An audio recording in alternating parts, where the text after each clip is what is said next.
মাগফিরাতের 10 দিন।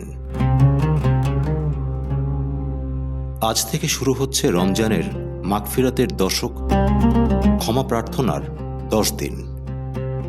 রমজান মাসের মধ্যভাগকে বলা হয় মাগফিরাতের সময়, যখন বান্দা আল্লাহর কাছে গুনাহ মাফ চায় এবং সংশোধনের পথে ফিরে আসে।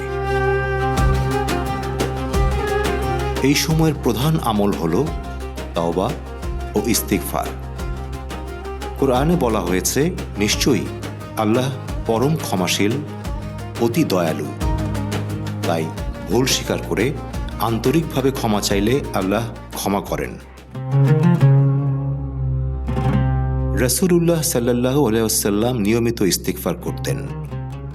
আমরা বেশি করে পড়তে পারি, আস্তাগফিরুল্লাহ রাব্বি মিন কুল্লি যামবিন ওয়া আতুবু ইলাইহি। মাগফিরাতের এই দশকে শুধু দোয়া নয়, আচরণেও পরিবর্তন জরুরি।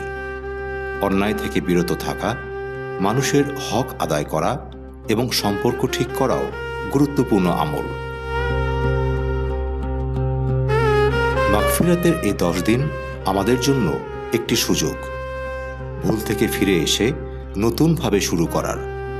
আসুন আমরা সবাই আন্তরিক তওবা ও ইবাদতের মাধ্যমে এই সময়টুকু কাজে লাগাই।